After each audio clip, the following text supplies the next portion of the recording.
Bonjour ou rebonjour à tous. Donc, moi, je suis Thierry Lacombe, je suis enseignant-chercheur ici à l'Institut Agro Montpellier et j'appartiens à l'UMR AGAP équipe d'AV et je travaille aussi en étroite relation avec la collection de Vassal. Et on m'a demandé de vous faire un petit point rapide sur les références matérielles végétales. Donc, c'était peut-être un petit peu en amont de ce qu'on a vu jusque-là et c'est effectivement en relation avec le cadre théorique qu'a rappelé Pascal hier, aussi les interventions de Nathalie et d'Éric ce matin. Donc il y a pas mal de choses qui ont été dites.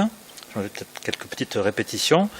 Donc de façon très très basique, on peut estimer qu'un référentiel, c'est pour le matériel végétal, ça va être un numéro d'identification et un nom valide. On peut rajouter éventuellement des synonymes connus, très connus ou validés. Et comme on en discutait hier dans les ateliers, un référentiel, c'est aussi quelque chose qui est au moins partagé par deux structures, deux instituts ou deux équipes, parce que sinon c'est un fichier personnel, quoi. Donc l'idée du référentiel, c'est quand même que ça soit utilisé par plusieurs personnes. Donc pour le matériel végétal, il y a deux grands types de référentiels, si on vraiment on caricature. Il y a les référentiels dits taxonomiques et les référentiels plutôt d'accession. Alors les référentiels taxonomiques, ça réfère au taxon, c'est-à-dire c'est une notion théorique, bibliographique. Donc il y a pas mal de débats, c'est des noms qui évoluent, c'est des choses qui sont discutées, mais c'est théorique dans le sens où on peut pas toucher avec ses petites mains un taxon, ça n'existe pas, c'est une notion théorique. Et ce qui représente le taxon, ce sont des choses tangibles qu'on peut toucher, c'est du matériel végétal. Et là, c'est tout ce qui est référentiel d'accession. Alors, c'est en pratique, c'est ce qu'on gère dans les expérimentations, dans les collections. C'est du matériel qui représente des taxons. Et donc, ces deux notions, elles sont quand même très anciennes dans toutes les personnes qui gèrent du matériel végétal, que ce soit pour la vigne ou d'autres plantes. Et donc, c'est des notions qui sont utilisées aujourd'hui dans toutes les bases de données, toutes plantes. Il y a toujours au moins deux tables, au moins deux tables qui gèrent ça. Alors parfois plus, c'est-à-dire que les référentiels taxonomiques, parfois ils sont représentés par 2-3 tables, une pour les espèces, une pour les variétés. Voilà, ça peut être hiérarchisé ou pas. Par contre, toutes les bases de ressources génétiques ont un équivalent de base de table accession. Donc les relations entre ces deux notions, elles sont très simples. C'est des relations hiérarchiques de 1 à plusieurs. Voilà un petit schéma. Donc par exemple, il y a la notion de grenache, par exemple, et ce grenache, il va être relié à plusieurs grenaches qui peuvent être présents dans les collections, dans les expérimentations. Et donc c'est des relations assez simples de 1 à plusieurs, quoi. Donc il y a vraiment une confusion dans beaucoup de bases expérimentales qui ont juste une table matériel végétal. Bon, c'est pas suffisant, il faut au moins deux entités. Le problème aussi des mises à jour, c'est-à-dire que il y en a, on va dire, la première notion, les référentiels taxonomiques, c'est mis à jour en permanence selon la découverte scientifique, l'avancée des connaissances, les gens qui se mettent d'accord, alors que la table d'accession, elle se met à jour uniquement quand il y a du nouveau matériel, mais elle n'est pas appelée à évoluer, dans le sens où, par exemple, s'il y a une accession qui s'appelle Merlot 4558, il s'appelle comme ça, parce qu'il a été rentré comme ça, et puis on ne va pas réviser ça, c'est quelque chose de stable. Pour le premier type de référentiel, donc taxonomique, le résumé de ce qu'on a disponible, c'est en France, c'est le référentiel du départ de l'INRA de Vassal, qui est devenu le référentiel du réseau français, et qui est lié donc à la base aussi Plant Grape, j'y reviendrai. On a les référentiels officiels du ministère, donc le CTPS, France Agrimaire, qui utilise des référentiels variétaux avec des bases propres.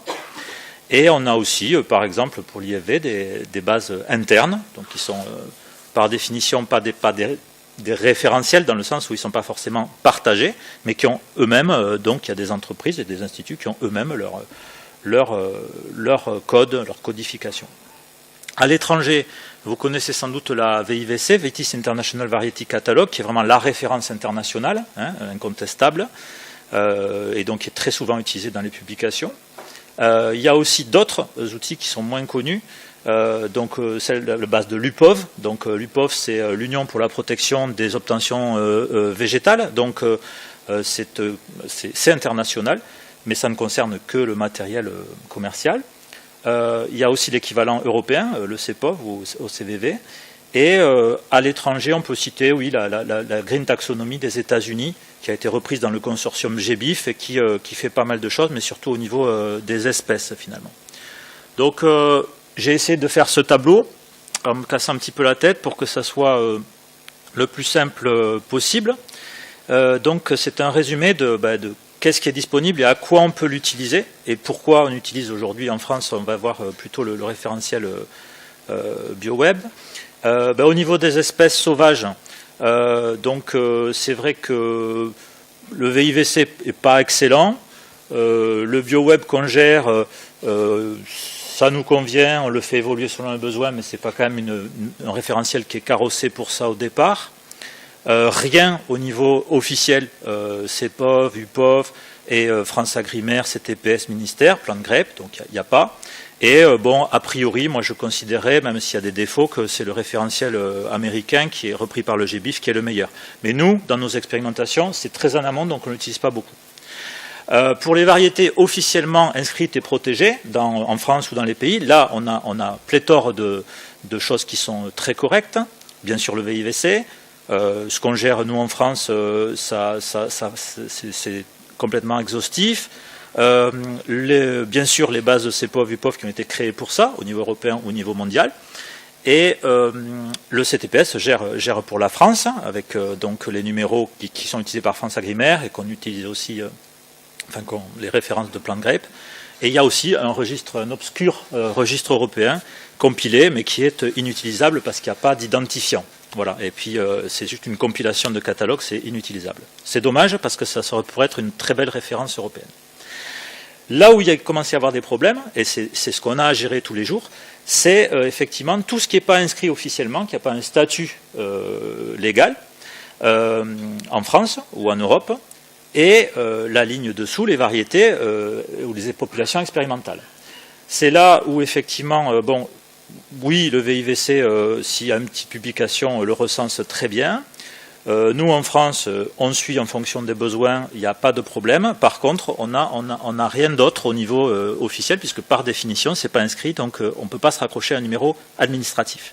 Et c'est encore pire pour les variétés populations expérimentales, où là, et c'est le gros problème du VIVC, bien sûr, il ne gère pas du tout ça. Comment la base VIVC, qui est gérée par nos collègues allemands, pourrait savoir qu'on a fait un croisement, qu'on a planté 3 pépins, ça c'est irréalisable, donc ils ne le font pas, il n'y a aucune vocation. Et ça c'est le gros point noir pour les publications et les références internationales du fait qu'on ne peut pas utiliser le VIVC pour nos besoins expérimentaux. Pour notre base française, on le fait à la volée, selon les besoins. S'il y a, je sais pas, Bordeaux, Colmar, l'IFV qui fait un croisement, qui a une nouvelle variété expérimentale, on l'intègre selon les besoins. Pour les clones agréés, il y a des registres officiels européens et français, mais ça ne concerne, encore une fois, que ce qui est officiel, et donc c'est un tout petit pourcentage de ce qu'on utilise tous dans nos expérimentations. Voilà pour cette espèce de synthèse, qui n'est peut-être pas tout à fait complète, mais qui est celle que je peux vous proposer. Concrètement, pour le référentiel français, celui qu'on gère, ça se passe, c'est une capture d'écran. Par exemple, quelqu'un qui chercherait un cépage qui aurait la chaîne de caractères Malva, M-A-L-V-A, on tape ça et on se dit non, il n'y a aucune espèce qui correspond. Il y a 42 variétés retenues dans le référentiel français de Vassal qui correspondent à cette chaîne de caractères, soit en nom principal, soit en synonyme validé reconnu. Quelques petites données passeport rapides pour savoir que c'est bien celui du bon pays, etc. Et puis ça donne donc l'identifiant. C'est ça qui est le plus important. Et il y a aussi 103 accessions, 103 clones qui correspondent à cette chaîne de caractères Malva. Voilà. Et donc là aussi avec un identifiant. Donc ça me fait la transition avec le deuxième type de référentiel, qui est celui du matériel végétal, des accessions. On pourrait dire clone, on pourrait dire introduction. Accession, c'est le terme qui est utilisé au niveau international et français pour tout ce qui est... C'est l'unité comptable du matériel végétal qu'on gère. Donc on a vu hier dans les ateliers qu'on peut utiliser plein de mots, mais il se trouve que c'est celui qui fait consensus au niveau international, l'accession. Et donc celui qu'on gère, il est basé sur la collection de Vassal, donc il y a une antériorité quand même un peu importante, donc de 1949, ça commence à faire quelques années. Et donc il est progressivement devenu celui de l'INRA, du réseau français, avec des révisions. Donc maintenant, après, il y a eu des bases de données. La première en ligne, c'était 2005, donc ça commence aussi à faire un petit moment. 2015, une révision. 2019, et là on travaille à la suite. C'est un référentiel, une base qui est gérée à la fois par l'INRA de Vassal, l'IFV et l'Institut Agro Montpellier. 38, mais là je crois que je me trompe un petit peu, Léa, peut-être 39 partenaires répartis dans toute la France entière. Donc il y a les unités INRA, les IFV, toutes les chambres d'agriculture, des syndicats, des groupements de producteurs. Enfin, il y a un certain nombre de partenaires. Et l'important, c'est de voir que dans ce référentiel accession, on peut gérer tout type de matériel. C'est ça qui est le plus important. On peut gérer des variétés, des populations, des lignées, des clones, des semis. Enfin voilà, ça a une souplesse. Bon, ça peut avoir des défauts, mais ça a au moins la souplesse de pouvoir traiter tout type de matériel végétal. Aujourd'hui, la base vivante, entre guillemets, compte 31 000 accessions. Hein, donc, choses qui poussent, qui sont gérées. Et il y a 11 000 lignes d'archives. Et c'est un référentiel qui a été utilisé, comme vous voyez sur les logos, par un certain nombre d'autres outils qu'on a cités depuis le début du séminaire. Tout ce qui est l'URGI, Ciregal, Ephésis, etc. Florilège, Vitiono, on en reparlera. Bon, donc effectivement, parce que ce référentiel existait, il a été utilisé et il a été un petit peu amélioré aussi en fonction des demandes. Aujourd'hui, cette base de données, elle a beaucoup de qualités, mais elle a aussi pas mal de défauts. Et donc, le futur, on ne le voit pas forcément bien. Mais a priori, c'est plutôt l'outil Olga qui est poussé, qui nous intéresse le plus, qui est le plus proche de ce qu'on aimerait. Et on a décidé que le jour où Olga ferait au moins toutes les fonctions que notre base fait, on basculerait. Tant que ce n'est pas le cas, on attend que. Mais on est en relation aussi avec l'équipe de développement d'Olga et on n'est pas sûr, peut-être dans 10 ans, de rester sous notre propre base. Hein, voilà. Au niveau européen, il y a uniquement la base Vitis European Vitis Database qui existe, qui a été mise en place lors de programmes, mais qui est en sommeil, malheureusement, donc on ne peut pas la prendre. Elle a plus de 10 ans de retard de mise à jour, donc c'est un bon outil, mais il ne peut pas être pris comme référence pour nos travaux. À l'étranger, chaque pays, enfin pas chaque pays d'ailleurs, non mais quelques pays, ont aussi des équivalents. Hein. J'ai Green Global, de nouveau, pour les États-Unis, qui est très, très performant, mais qui est que américain. Les Italiens ont leur base, les Allemands aussi, les Espagnols, mais voilà, il n'y a pas de communication. Donc c'est vraiment un silo. Donc pour être concret, voici comment très simplement ça marche au sein de l'INRA déjà, de l'IFV aussi. C'est-à-dire que comment utiliser alors on s'était un peu cassé la tête pas trop d'ailleurs, mais pour formaliser ça en 2016 avec Eric, avec Cyril Pommier, Sophie Durand également, pour avoir quelque chose d'un peu intégré. Quel est le flux de données quand on veut déposer des données de caractérisation? Très simplement, un petit guide qu'on avait produit, pratique, en disant comment on fait. Comment on fait? On commence par dire le matériel végétal, les variables, les données, pour que ça puisse suivre. Et donc, pour le matériel végétal, on se référait à ce référentiel dont je vous parlais. Et c'est relativement simple finalement, c'est-à-dire que l'utilisateur qui voudrait déposer des données commence par dire: est-ce que mon niveau taxonomique existe dans la base de Vassal, si on peut dire comme ça, voilà, je cherche du merlot, je tape, est-ce que le merlot existe? Oui, ok, il a son identifiant, donc je peux continuer. Après, donc c'est ce qu'on appelle le code VAR, et ça, ce qui est important, c'est l'ajout selon les besoins. C'est-à-dire que parfois l'IFV, parfois Colmar, parfois d'autres partenaires vont nous dire, tiens, je n'ai pas trouvé la variété que j'ai en expérimentation, je n'ai pas la population, enfin voilà. Donc si elle n'y est pas, eh ben, on nous envoie un mail. Nous, on vérifie, parce que parfois la personne n'a pas trouvé, parce que c'était un synonyme, etc. Ah, il a cherché du Malbec, il n'a pas trouvé le Malbec, ben oui, parce que c'est sous le nom de Côte, etc. Bon, ça peut arriver, des choses comme ça. Donc on vérifie que c'est bien quelque chose de nouveau. Et si c'est quelque chose de nouveau, ben, on ajoute la ligne, on ajoute la population, et on continue. Deuxième partie du code, c'est le partenaire. Donc c'est le réseau des partenaires français, mais effectivement, c'est évolutif. Voilà, 38, 39, voilà, s'il faut mettre un nouveau partenaire, a priori tous les gens que je vois dans la salle, il y a à peu près un code partenaire, je crois, mais s'il en manque un, ben, on le rajoute, hein, c'est tout. Et troisième partie, qui est le numéro d'incrément qui est totalement libre, c'est effectivement... voilà, pour par exemple le Grenache 34 de Montpellier, ben, c'est le 47e, mais il pourrait y avoir de l'alphanumérique, n'importe quoi, pour que la personne se retrouve dans ses fichiers. Nous, il faut juste que ça soit unique et ça rentre dans la base. Et voilà, et c'est fini. Alors, ce qui est très important, c'est effectivement de prévoir des valeurs joker, refuge, à tous les stades, enfin surtout au stade variété et au stade accession. Parce que parfois, les gens sont bloqués parce qu'ils n'ont pas, ils savent pas, voilà, ils n'ont pas fait leur codification, etc. Et on a repéré qu'effectivement, il faut toujours une valeur refuge, par exemple, c'est-à-dire, ben tiens, j'ai ces cépages en expérimentation, mais je ne suis pas sûr de l'identité. Eh ben, on a un faux cépage qui s'appelle cépage inconnu. Voilà. Voilà. Et quand on met un 0 derrière, ça veut dire je ne sais pas quel merlot c'est. C'est un merlot, je ne sais pas, je n'ai pas le détail. Donc ça, ces valeurs refuges, elles sont importantes parce que c'est des valeurs temporaires. Parfois le temporaire peut rester un peu définitif, mais qui permet à l'utilisateur de continuer à bosser, de continuer à mettre ses fichiers sans être bloqué parce qu'il n'a pas bien incrémenté ou il n'est pas sûr de ces choses. Et je pense que ça, c'est important d'avoir ces jokers. Et je dirais même que c'est important aussi dans les variables, parfois. Voilà, donc pour que ça soit un petit peu plus générique, effectivement, il y a eu des discussions depuis un certain moment. Ben là, je vous renvoie vers voilà, tout ce qu'a fait Arnaud, donc l'API qui a été mise en place pour effectivement pouvoir, donc dans le portail, utiliser ces références sans aller sur notre base propre, et pour que ça soit utilisé.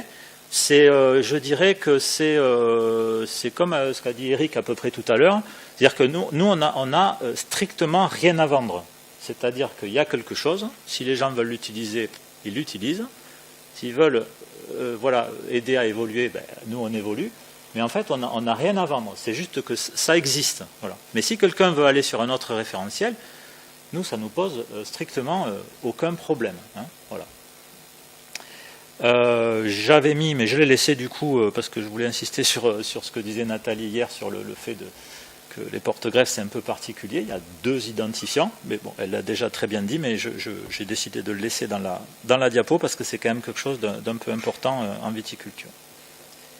Voilà, et puis les dernières diapos pour vous remercier, c'est de vous faire voir des photos, quelques toutes petites photos pour vous dire qu'un référentiel, ben, ça ne flotte pas dans l'éther de l'espace, hein, si vous voulez.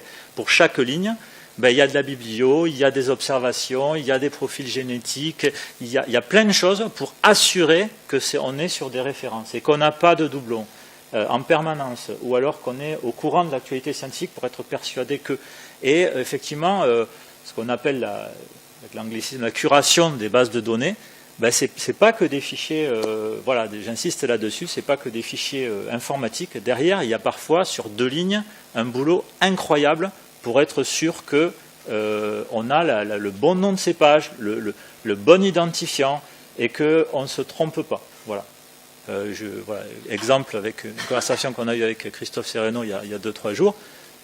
Des informations sur l'Arinto, les gens sont intéressés par l'Arinto, un cépage portugais. Bon, ben nous, on en a 4 des Arinto. Lequel on inscrit, lequel on expérimente, lequel, quoi, qu'est-ce qu'il y a, quelle mesure. Et la biblio, elle est complètement mélangée là-dessus. La référence est mélangée. Donc, on ne sait plus de quoi on parle. Voilà. Nous, on sait qu'on en a 4. Voilà. Merci pour votre attention.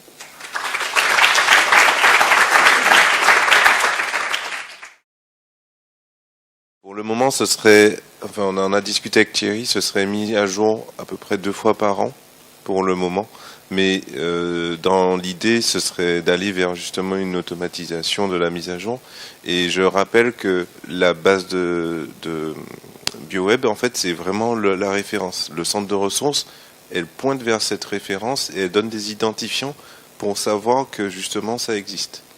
Mais enfin voilà, c'est juste pour dire que ce centre de ressources, il est dédié à la mise à disposition des référentiels, mais il ne remplace pas les référentiels. C'était juste pour repréciser. Alors les mises à jour, effectivement, pour compléter, nous on fait ça en continu, effectivement, 1 ou 2 fois par an, ça peut être suffisant. Hein, voilà, c'est pas forcément du dynamique semaine par semaine. Mais encore une fois, les mises à jour, elles sont aussi avec vous, avec les utilisateurs. C'est-à-dire qu'il y a des gens, ils nous téléphonent en disant tiens, il faut changer ça, là il y a une erreur, etc. Donc voilà. Mais oui, 1 ou 2 fois par an, ça ne nécessite pas plus.